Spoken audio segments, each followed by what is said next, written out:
This is our Ching reading. This week's wisdom of the Ching for the 7th of June, 2023.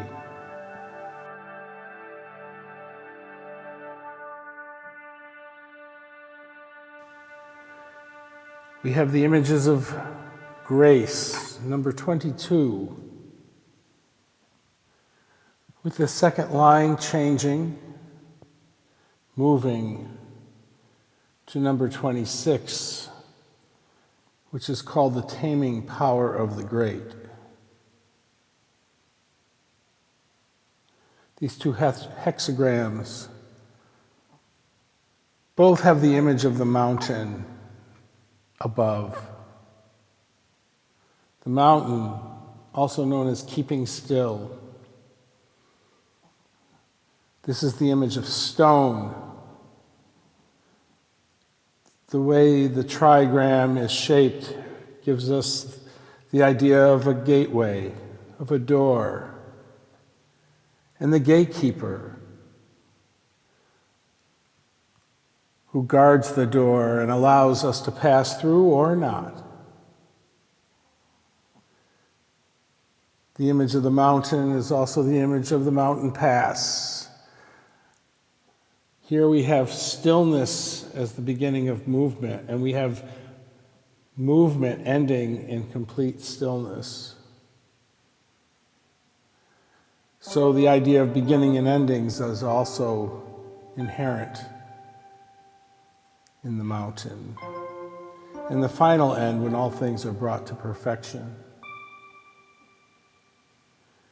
Grace's lower trigram is that of Li, fire, also called the clinging. And the hexagram of grace as a whole gives us the idea of beauty or ornamentation, because we have the bright ethereal fire shining up below the mountain, shining from within the mountain. Fire is also called the clinging, because fire cannot endure long away from its source. And it reminds us to keep too close, to keep clinging to our source.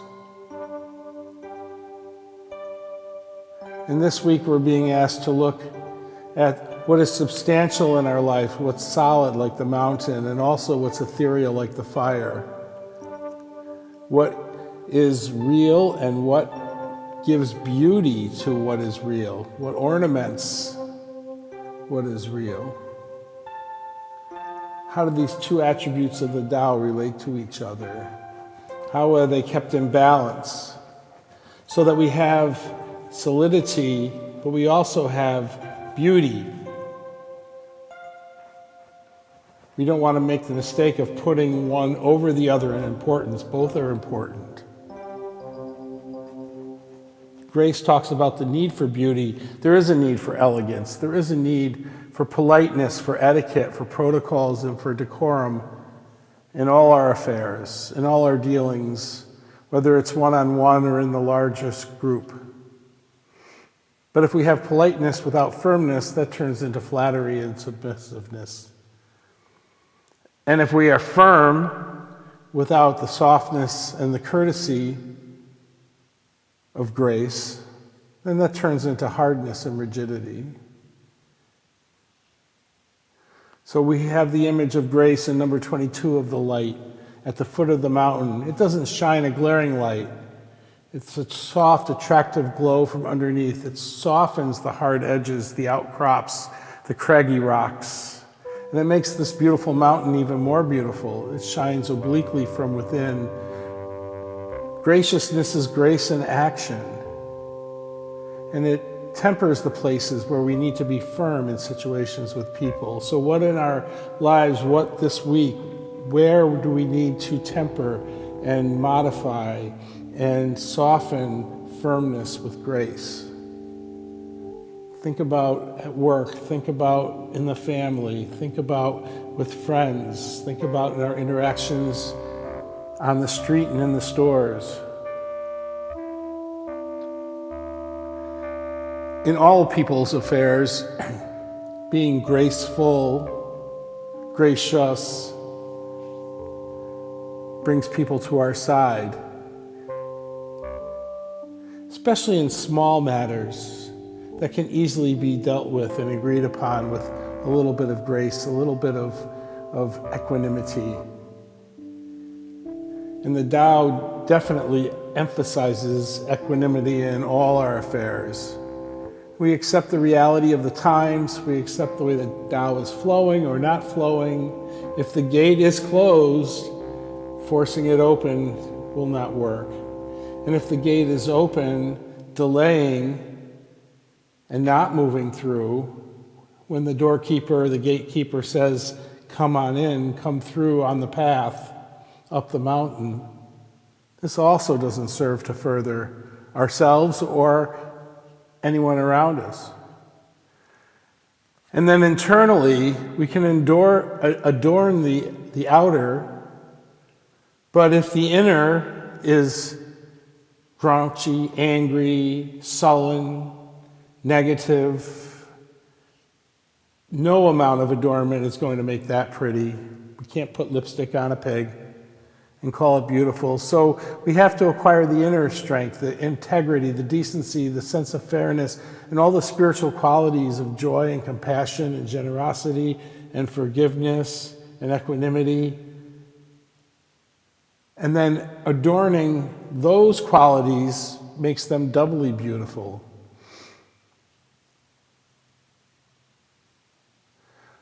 In this way, we emulate the Tao, which accepts all things and is open to all things, allows all things, and makes use of whatever comes its way. And when we open joyfully, and even sometimes if inside we're begrudging to people and life events, things go smoother. And when we see that, then that begrudgingness lessens, and we are more ready in the next situation to open our minds, to open our eyes, to open our hearts, to open our arms in a firm way, in a way that protects us from harm, but is not defensive. If not, then this resistance energy inside builds up, the tension builds up. And we know that in a earthquake, it is not something that just happens, but it's been a buildup of tension over years and decades and maybe even centuries. And eventually it snaps, it explodes, and the plates move, and it's very violent. And that can happen if we carry resentments, we carry anger, we put on a smiley face on the outside, but inside we're seething and steaming. Resistance is futile. Eventually it will be forced out of hiding, this energy. And so balancing these two things, the softness of grace in life's trials helps us even out the roller coaster of emotions we may experience. And as we gain experience in following the Tao, these sharp edges of our youthful folly, one of the other 64 hexagrams in the Ching, will become softer with time, with trial and error, with sincerity. Sincerity is always, always a balm for any hardships and hard comings that the I Ching might offer us, for any quote-unquote bad news. All no news is really bad, it's just sometimes hard for our egos to hear and to take. So one last thing about the trigram of fire that's blazing up underneath the mountain is that trigram represents the eye, the light of the eye, the light within. And in the middle of that eye, the weak line, the yin line, number 2, moves. And this line tells us that the ornaments need to be connected to substance. The images of the beard on a chin of a man. And that beard may be beautiful, it's an adornment, but it cannot move by itself. It does nothing by itself. It's connected to the chin, and the chin does the wagging. The chin does the moving. And so When we cultivate our inner substance in whatever situations we find ourselves in this week, we want to look for allies, we want to look for friends, we want to look for helpers and not do things alone. Line 2 tells us that line 2 is connected totally, completely to line 3, the strong line above. Just like the beard is dependent on the chin for its very existence, the line 2, the yin line, the weak line in the center of the eye, in the center of the fire, moves in unison with the strong line, and we want to align ourselves with others. That line moving makes a new hexagram, the taming power of the great, which reinforces the moving line 2 message. Now we have heaven underneath the mountain. We have a mountain that is so lofty that it even towers above heaven. This is a good time for us to look for people who have it going on, people who have what we want, who demonstrate grace, who demonstrate success, who demonstrate an even, calm demeanor that makes them look like they sail through life.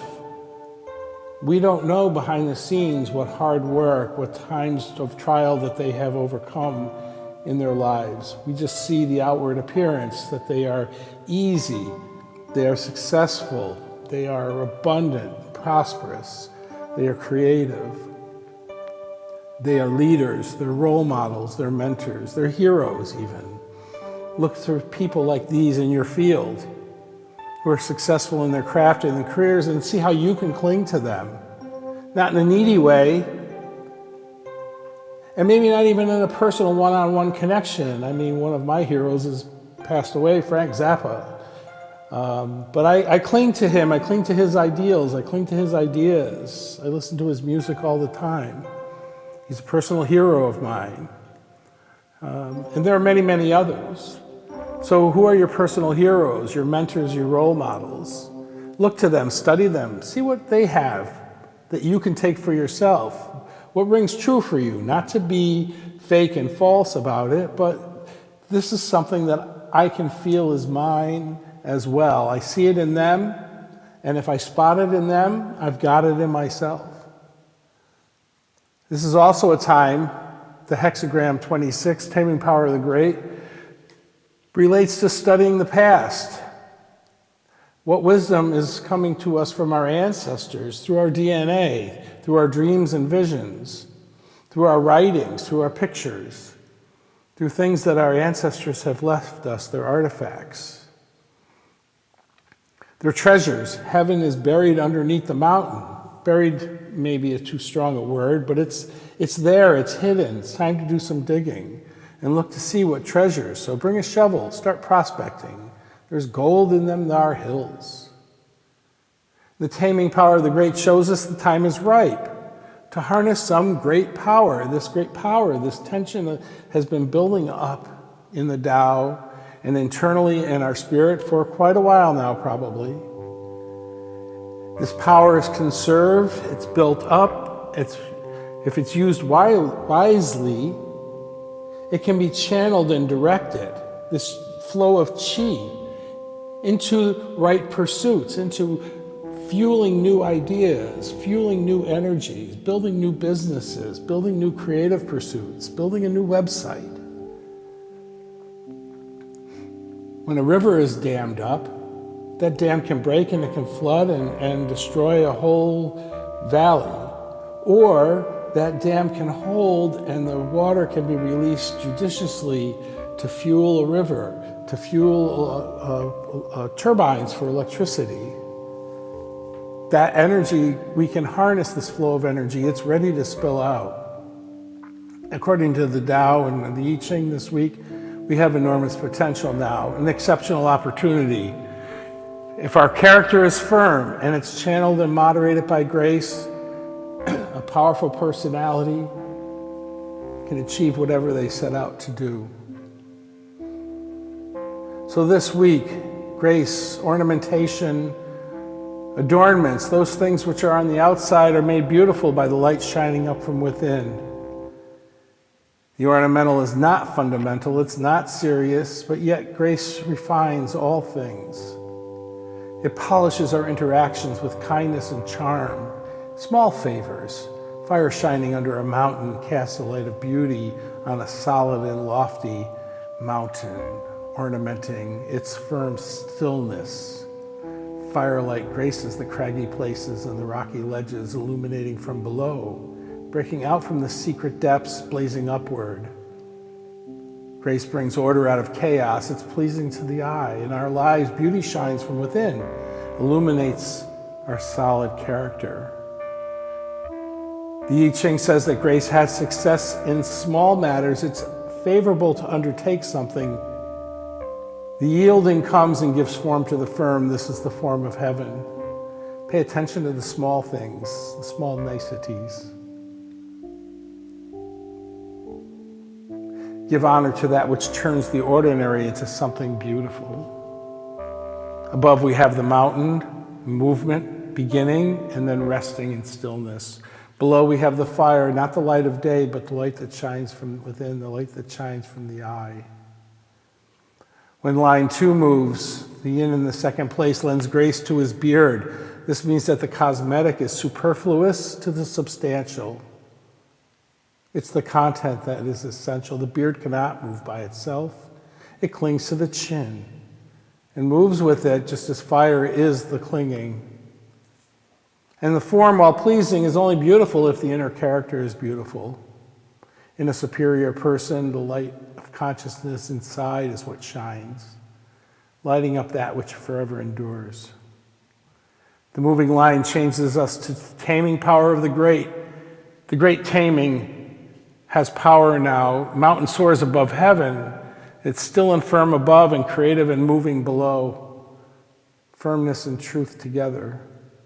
They soar above, holding firm, holding together, holding close. That strong yang line at the top is the wise sage who cares for and nurses all things, is above everything, above even heaven. The taming power of the great says perseverance furthers, but not eating at home brings good fortune, and it furthers one to cross the great water. The great taming depends on the time. This points to the way a superior person stores up heaven's creative energy to be used in time of need. To persevere towards the good always further. Not to eat at home means to go outside oneself. To cross the great water means to move and take on some service in your community, in your family, in your world. Nurture others. But something more than just the old ways, the old habits that have served us. We need to venture forth into the larger world and serve a higher calling. Heaven in the mountain, deep hidden treasures, deep in our hearts from the past, from our ancestors, from our own past. We use the ancient wisdom, the superior person strengthens their character thereby. Thank you for listening to the I Ching reading for this week, June 7th, 2023. We welcome your comments, questions, suggestions. This is the first in our broadcasts. We hope to do many more, once each week. Namaste.